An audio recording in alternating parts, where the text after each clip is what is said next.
We're here today with Sensei Mike Makoid of the Worldwide Martial Arts Association. Thank you for spending a few minutes with me today. Oh, I love to do this. Me too, because I learned more than anybody probably watching, so that's good. Yeah. Well, can you tell us a little bit about how you got started in the martial arts? I absolutely hate exercise with a passion. And I was a fat little kid, and I figured out that if I did exercise, I would lose weight. And this was at 14 or 12. And so I looked around and I figured, well, if I'm going to have to exercise, I'd like to learn something. So my first attempt at martial arts was boxing. And I trained in boxing for a couple of years. And I was still, a dumpy little kid. And then the high school bully decided that I was going to be his target. And he harassed me and everything, and he was going to beat me up. And I said, look, if you really want to do this, let's go to the ring and get somebody to protect me, get a referee. And he's, yeah, okay, that's fine. So he brought all of his cronies. The reason I wanted to have a referee around was I wanted a witness. And we went into the mat, and maybe 10 seconds later, he was on the way to the hospital. There you go. And that scared me. I'd been training for a couple years, and punching a bag is a whole lot different than punching a person. And I didn't like hurting somebody. That was really totally against everything I thought was important. And so I looked around for something else to keep doing exercise and learning. And I found a judo school and fell in love with judo because it was exactly what I wanted. I could incapacitate my opponent without hurting them. And so that's what I've been doing since I was 12, so that's almost 70 years. Yeah, that's a while. Yeah. Do you think that had you been healthy as a young man, do you think you would have still found the martial arts? Probably not. I probably would have gone in for swimming or something else. But this has been my life. And I don't think swimming would have ended up being my life. Swimming would have been something to do, but not the passion. I was going to talk about this in a few minutes as we kind of eased into it, but you just brought it up. Tell us about making the martial arts your life, the philosophy behind that, why you would do that, what it means to you, etc. It's important to realize martial arts is not exercise. It's not fighting. It's not a whole bunch of things. It's a way of life. It's how you deport yourself, how you carry yourself, how you react with people, how you respond to stimuli, how everything that you do can be wrapped around in Budo. I had a department chairman, and she decided she wanted to get rid of me. We had a disagreement when she was a graduate student, and I reported her to her professor for bad lab practices, and I think she held that against me forever. And so she said, you need to report to me what you're doing every minute of the day. no problem. Perfect judo response is when they pull, you push. So every time I was at my desk, I sent her an email. Every time I got up to get a drink of water, I sent her an email. Every time I went to the bathroom, I sent her an email. Every time I went to lunch, I sent her an email.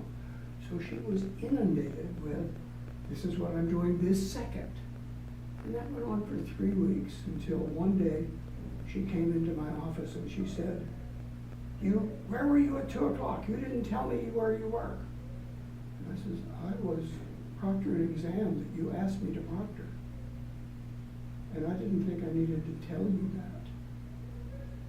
And after that, not another word. It was over. How long did she last? I don't know because I left. Yeah, people like that usually don't last. Yeah. That's, your martial arts certainly de-escalated that situation, didn't it? Yeah, and, it's straight out of Kano. If they push, you pull, and so it was everything that I do is based on what I learned in judo, what I've learned in the martial arts, what I've learned in Budo. I tell you a story, that's interesting. I had a little 6-year-old kid, and his mother said, David doesn't talk much. No problem, I don't talk much either, so it's okay. So maybe 6 months into it, we had our normal starter class, which is Budo philosophy, doing what we have to do to stop a fight. And I asked a really complicated philosophical question. Little David raises his hand, and he gives a very articulate, spot-on answer, and I was pleased. And I looked over, and his mother was crying. I'm like, oh, that's a little over the top for a good response. So after class, I went over and said, David did wonderfully today. This was a great day. She says, you do not know how great a day it is. David is 6.5 years old, and those were the first words he has ever spoken. Now, that put chills down my back. I was like, geez, maybe I am making a difference. You changed that young man's life. Yeah. The whole direction it was going to take. Yeah. That's awesome. That's the way it should be. How many, well, maybe not a specific number, but what percentage of students do you think have been affected on some level by the philosophy and the training in the martial arts? I don't think I can answer that. I can tell you specific examples. I can give you, if you've got an hour and a half, we can talk about the things that have come back to me. A young man started with me at 6, and he left at 18 to go to college, and he, from 6 years old to 18, he became a national champion in judo, and just really a fine young man. And I lost track of him after he went to school, and then finally, 10 years later, he shows up. He's got a little 6-year-old in tow, and he says, do for him what you've done for me. And another epiphany that maybe I've made a difference. Nothing better than that, is Yeah, there? yeah. See, is there anything that you would rather do in the world to Absolutely give not. back to the world, you think? Absolutely not. I have on multiple occasions, and those are only 2 examples, I've made a difference in people's lives, and for me, that's why I'm here. My students ask me sometimes at the end of class, I'll say, every now and then I'll get someone that thinks they're being funny, and they say, Sensei, what is the meaning of life? I said, that's easy. You don't know that by now? Yeah. The meaning of life is to leave this place better than the way you found it. Absolutely, no question about it. Pretty simple. Yeah, yeah. What, has your, the philosophy and training in the martial arts just kind of organically soaked in, or did it ignite a fire that you didn't know was there Yeah, no question that it ignited a fire that, at 14, you're not thinking philosophical thoughts. You're not thinking about how to help somebody. That comes later. Did you, because of that, did you go to external sources like other books and like some of the ancient Oriental Yes, I did. texts and things like that? Yeah. And unfortunately, I don't read kanji, and I don't read the books in their native milieu, but I looked for and found in many cases really decent translations.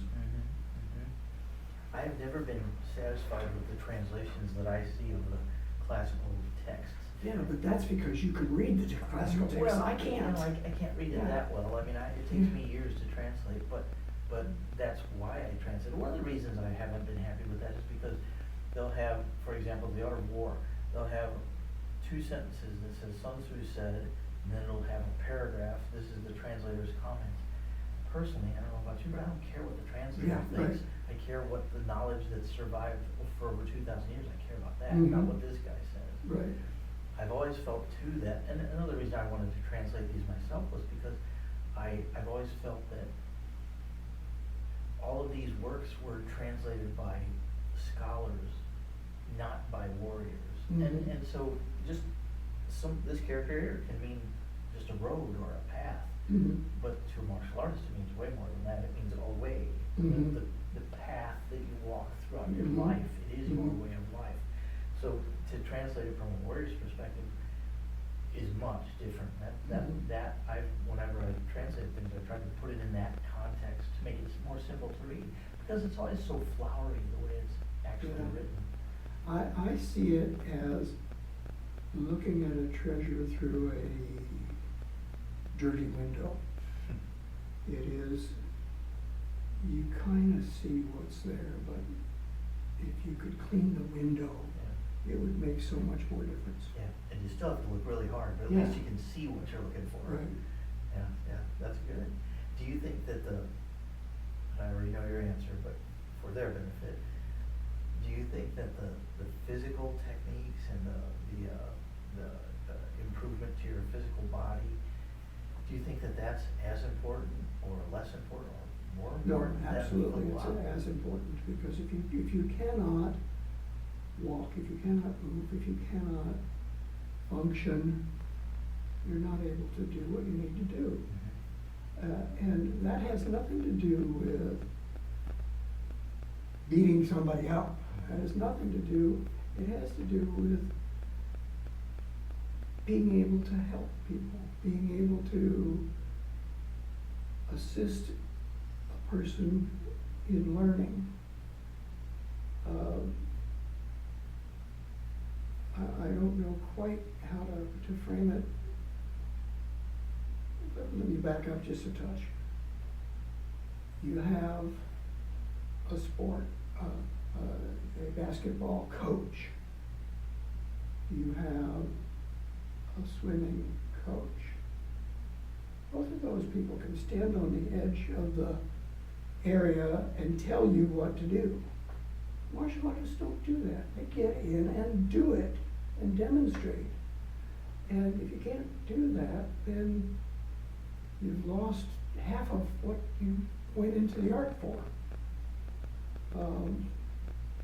I was kidding today in class. I said I've had the sessions in many of the other places that I've gone for seminars and things. The high dons stand around the edge of the mat, and I demonstrated my high don kata, which consists of putting your thumbs in your belt and and standing in different positions. This seminar, I've not seen anyone stand around. It's everybody on the mat, and if you're not doing it, you're teaching it, and if you're teaching it to somebody who's 6 years old. I mean, I've got ninth dans teaching 6-year-olds, and everybody is trying. Everybody is working as hard as they can. And the thing is, they're all smiling, they're all laughing, they're all having a great time, and everybody is learning. I always use the philosophy that if I can make somebody laugh, they're breathing harder, oxygen to the brain, and so I can slip in a fact or two and it'll stick. Do you think the whole idea of having fun is as important as actually learning something, or how? It's my way of having them learn. Is the vehicle you It's use the to get them vehicle there? to use, yeah. Mhm. That makes sense. Yeah, I've been to places where the instructor is strict and the instructor is, okay, why would I want to come back? Why do I want to subject myself to that kind of abuse? I'm sorry, that's just not what I believe in. And you didn't enlist, so Yeah. why would you do that? Yeah. Do you think, how do you think the best way to ease people into the more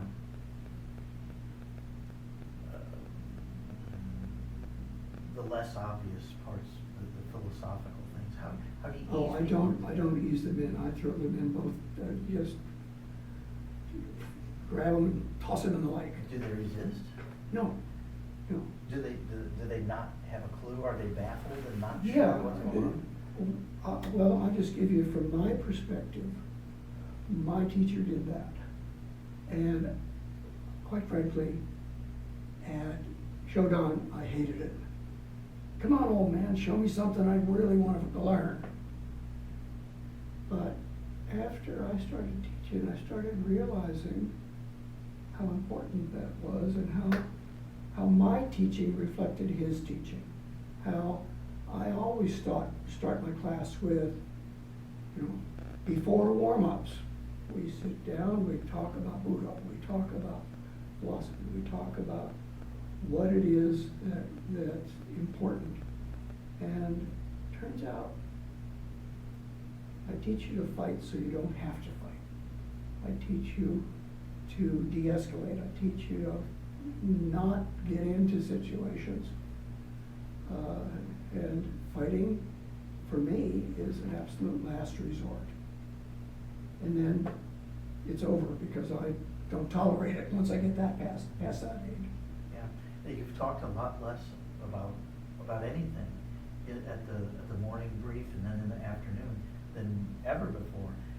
And to be honest, I miss that because I hang on your words because and I don't know if most people get anything out of it or they just roll their eyes and think, here he goes. Here he goes, But, yeah. but I listen and I get a lot out of that. And no, I'm not up for promotion, nothing like that. But I enjoy the input. It's so abstract that it helps me to make sure that my interpretation of the abstract nature of it is Mhm. at least close to the mark. Yeah. You have spoken recently a lot about passing things down and continuing the unbroken lineage of your sensei and his sensei and his sensei and by the same token down the line to your students and their students and so forth. Why is that important? As if I didn't know. Because it is critical to life.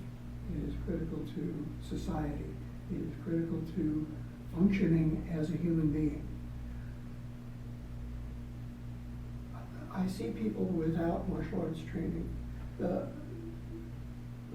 Back up just a little bit. People don't understand what martial arts is. People think that it's fighting.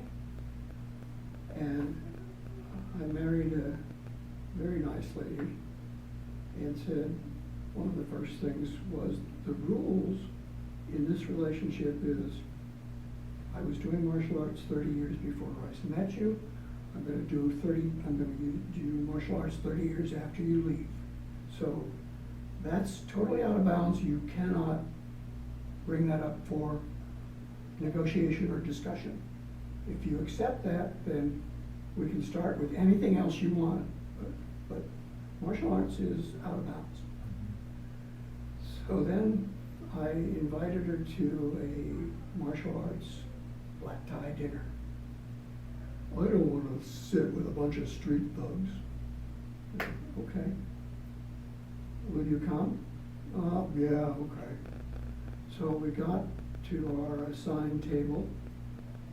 There were 5 PhDs, 2 MDs, and a state patrol officer. And I said, these are the street thugs that I roll with. And she kind of looked at me and looked at them, and I'm thinking, do you understand now? Do you see the difference? These are not street thugs. Well, and that's what you have to pass down, is Yeah. the mentality of being a decent person. You know, you have the capacity, if you were inclined, to be not a decent person. Capacity is only if that's the last thing you can do. Everything else is before that. And it's critical to understand that. One of my students, an 11-year-old, shot up over the summer, and he became the tallest kid in the class. And all the bullies wanted to pick on him because he was the tallest kid in the class. If they could beat him up, then they would be cock of the walk. And they would come up and provoke him, and he'd walk away saying, I don't want to fight. And they would harass him again, I don't want to fight. And finally, when somebody grabbed him and started to punch him, and they threw him with a haragoshi, slammed the kid on the ground and said, I don't want to fight, and walked away. You know, you get to the point where you have no choice. But up until that point, I don't want to fight. Mm-hmm. Is that, obviously, that's a message that you would like to pass on to Oh. everybody? Everybody. Are there other things that you would like to see for the future? Any advice for maybe people who are just starting their journey, or even people who've been at it for decades, and you'd like to offer them some direction? Read the martial arts books. Read the books that were written by people that have been through it their whole life and have decided to share their story. There are a plethora of those available. And some of it is not ethereal. It's just good reading. You know, so if you, and I can give you a list of 30 books, you know, that you should do. But I would prefer you explore on your own, because that's where you learn.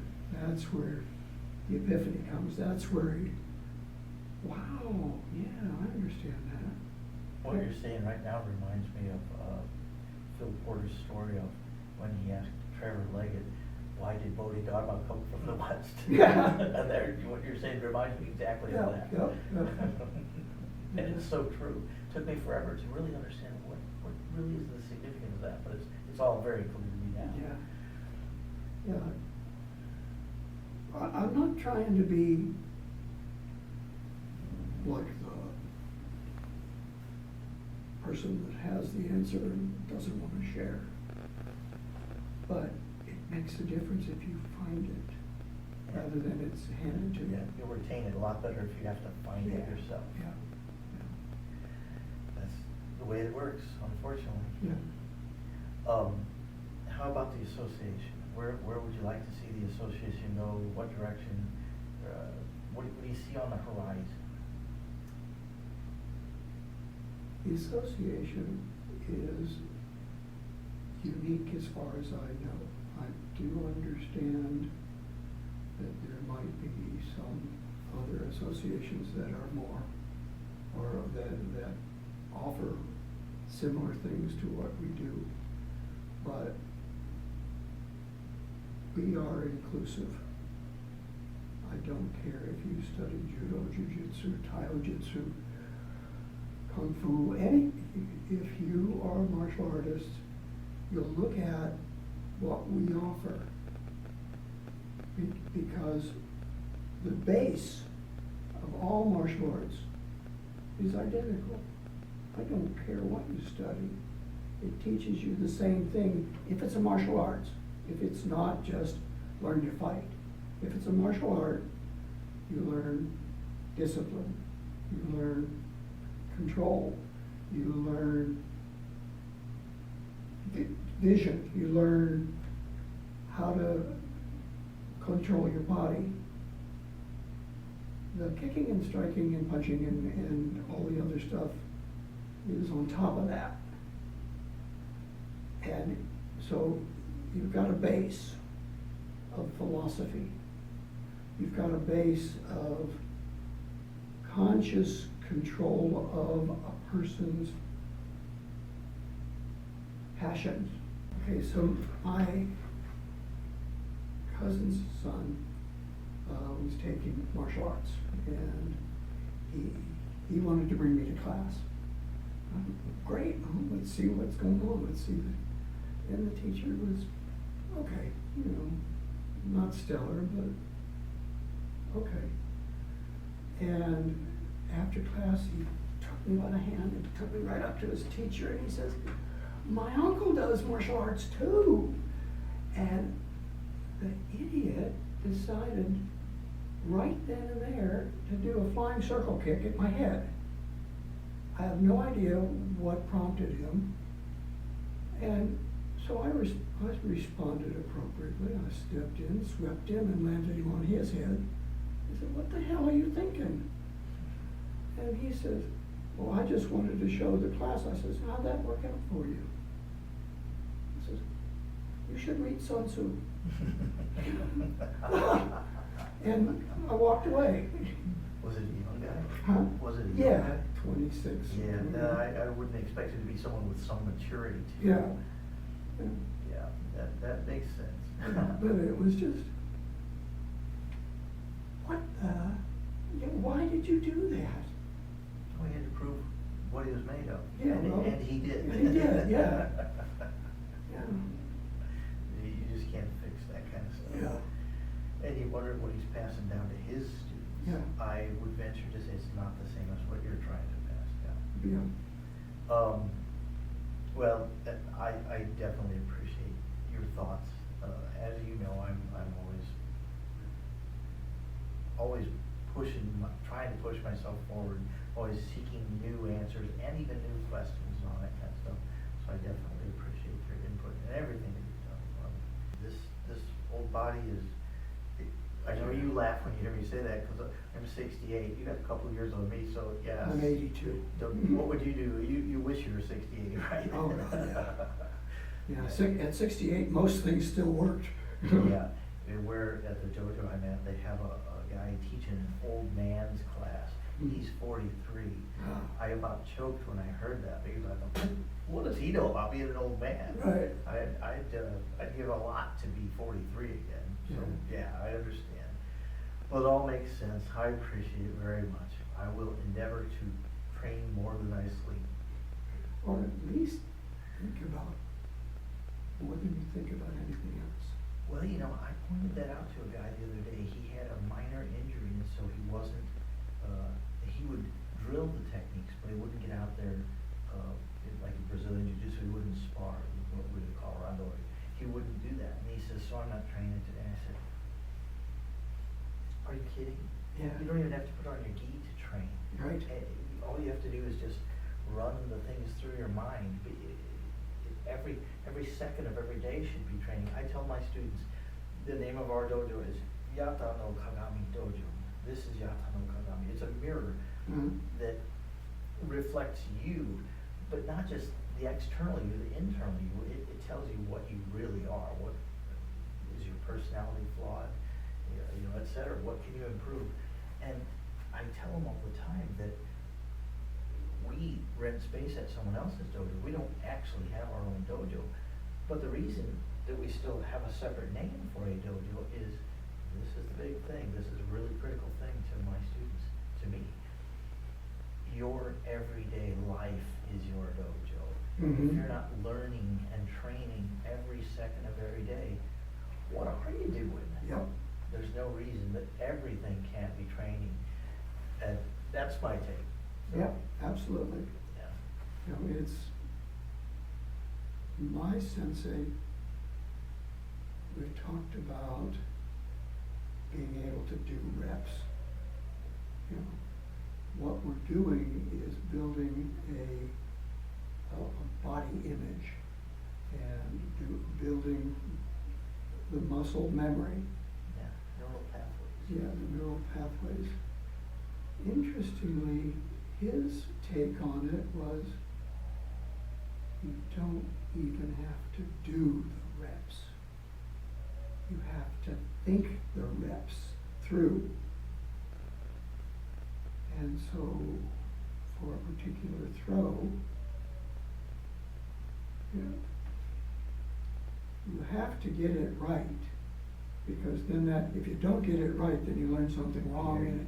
You're imprinting it incorrectly. Yeah, yeah. I remember when he said that every time you're watching him perform a rep, you're actually getting the rep. And that's so true. I never realized that, but it's so true.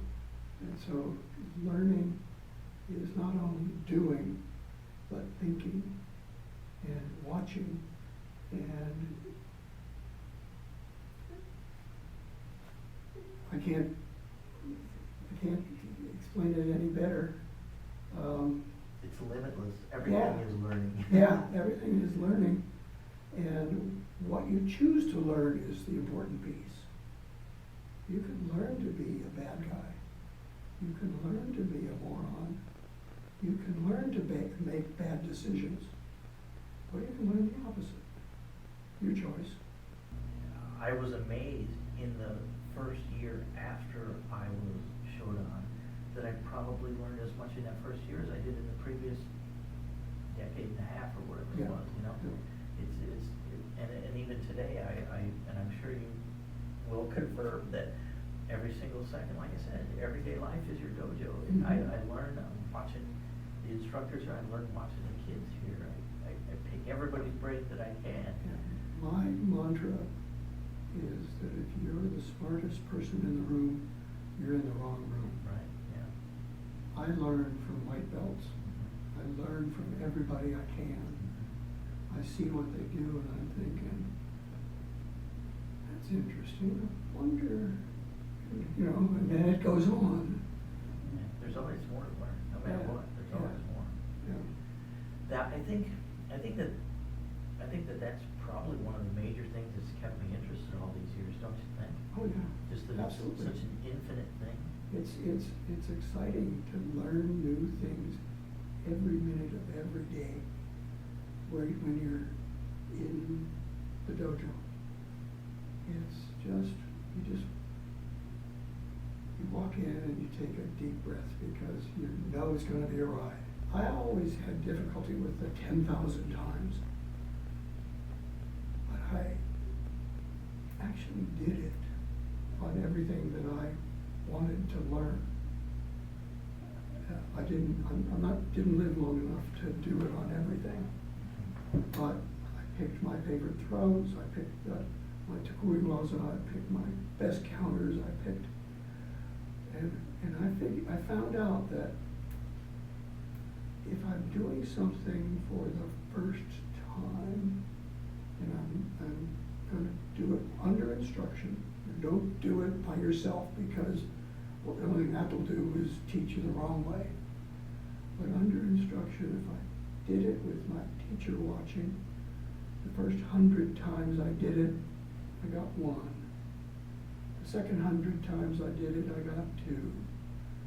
The third 100 times I did it, I got 3. So 10,000 is 100 times 100. By the time you've done 100 times 100 times, you'll do it right every time. That's where the 10,000 comes from, I think. Well, they say that you should train not just until you can do it right, you can train until it's not possible to do it wrong, which Yeah. is exactly what you're talking Yeah, about. yeah. But people get bored. I can't tell you how many times I've had them say, we already know this, can't we learn something new? And in my head, I'm thinking, yeah, but you suck at this. Do you want to suck at a bunch of things, or do you want to be good at a few things? Mhm. Yeah. My philosophy of you ought to be able to do all the throws. You ought to. Credibly. Not perfectly, credibly. And so I've got a ranking system, and it goes from 0 to 10. And I'm looking at 7 as promotion grade work in that throw. But every exam is a cumulative exam.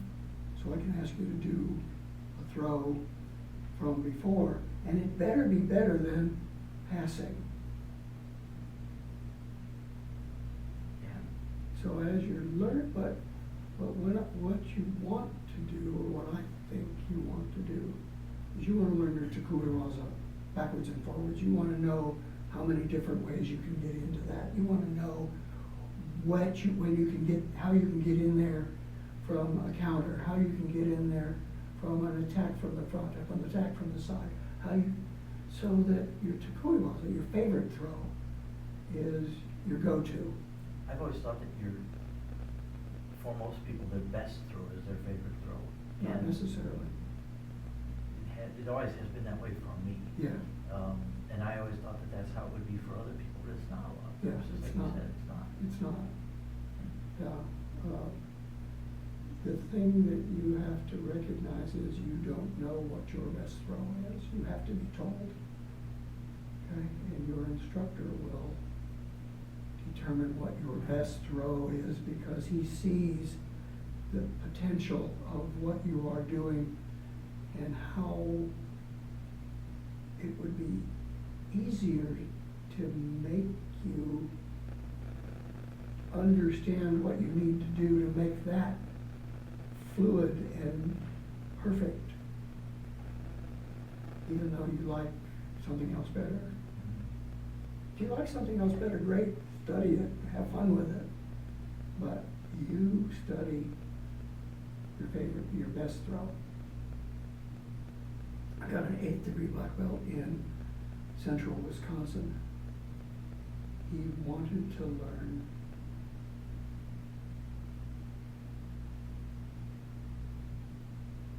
I've forgotten what.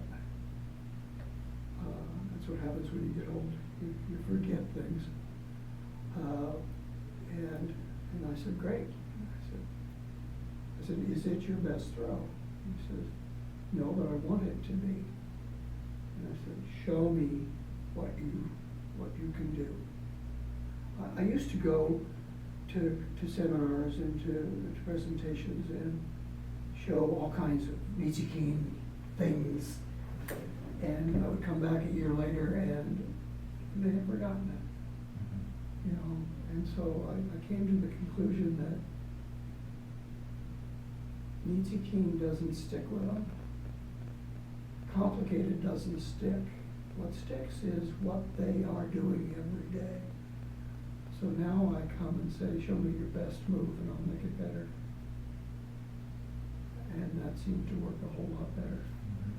I think at most seminars, they're kind of looking more for the sizzle than the steak. Yeah. And Yeah. while that might make for a good turnout at a seminar, I don't think people actually learn anything that way. Yeah, they don't take it with them. When I offer a seminar, actually when I teach a class, my students are required to fill out a sheet. And sheet has the name of the move, how to do it, how to counter it, how to practice it, and a list of things that they have to fill out after every class.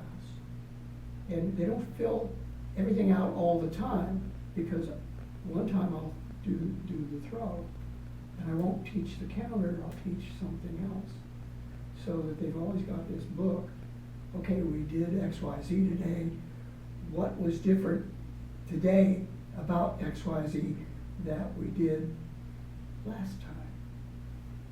So that it's always new, it's always interesting, it's always fun, and they always learn something. Traditionally, 4th degree black belt was the beginning teaching rank. But the reality is, black belts teach whether they're 4th degree or not. And so I didn't want to get into that. I don't want to upset the apple cart with having somebody say, well, I'm a black belt, I can teach. Well, maybe. You know, what I've learned is that you teach how you were taught, and that doesn't mean that you were taught well. And so our curriculum and what we do and the progressions of how to move up into the system have been researched by university professors that are 8th and 9th degree black belts to start with, and certified or teachers that have spent their career learning how to teach. And so we're blending in how to really teach, how to make it work, how to engage students, how to involve them in why it's fun to learn. All the things that a good university teacher in a class would incorporate into their program based in martial arts, because these people are all 8th and 9th degree black belts. Do you think there will be resistance to that? Of course there will be resistance to that. No question about it. What do you do with that resistance then? They can do whatever they want. No, I'm serious. I am not going to try to teach them or to take over their dojo. But that's not what we want to do. We want to make good teachers. If you want to be a good teacher, this is our way to do it. I can just hear the voices now, people saying, who are you to tell me how to teach? Well, you came to us, didn't you? Yeah. Do you think that the whole thing will be a success? Again, I can just see in people's that they may not say it, they may say, well, that's your subjective opinion. No, it's not. Unfortunately, it's based in scientific fact. Data, yeah. This works, this does not. Is there, for the naysayers, do you think, is there a way to show them, no, these are objective observations, and here's how we can improve those? Is there something you can do there? We probably will do that. We haven't done that today, as to date. And if I can make that work, I will have done fantastic for the That'd be arts. an enormous contribution, that's for Yeah. sure. Yeah. And sometimes we forget what it's like to be a beginner, because we're not beginners anymore, so Mhm. it makes it tough to relate to. So what part of the thing is, you have to teach a class, but before you step on the mat, you have to have a curriculum. You have to have what it is you're going to do outlined in great detail. Do you always have a pretty solid lesson plan, or do you have a basic idea and then you wing it as you go? We teach organization of concepts. We teach what kinds of things that are the perks that keep the student interested. I was gonna say, how do you deal with a student who blatantly, openly challenges what you are trying to present. I'd like to say my way or the highway, but that's not really, that's escalating instead of de-escalating. I try to invite them to show me what they want. The logical next question that I have, based on my own experience, is, what if they won't do what you tell them, if you make a suggestion? And sometimes it's that they won't do it just because they are stubborn and won't do it. And sometimes it's because they apparently don't understand what you're telling them to do. Yeah. You show them 15 times. Yeah. What do you do? Those are two different people. Yeah. Definitely different, that's for sure. Yeah, the first person, I ask them why they're here. Yeah. Very simple question. If you want to learn, you have to be open. If you want to teach, not here. Yeah, it seems like maybe every 2 or 3 years I have to stand up and raise some hell because they're it's not that they're not listening, it's that they hear what I'm saying. It's just they are disregarding it and doing what they want anyway. Mm-hmm. That's not productive. The attitude is contagious and we can't have that. Yeah. And, so I'll lay down the law and things are a little better for a while, but I don't know a better way to get through that. What do you think? If you want to do something and I know it's not gonna work, I'll let you do it. If you wanna do something and I know you're gonna hurt yourself or someone else, delay. Well, it's not, with me, it's not that it's not necessarily gonna work. I tell my people all the time that we're not striving just to see you do the technique correctly. There are different levels of correct. I'm striving to get you to do it perfectly. Mm-hmm. And I explain to them that here, in a controlled situation, you should eventually be able to approach perfection. Any final thoughts?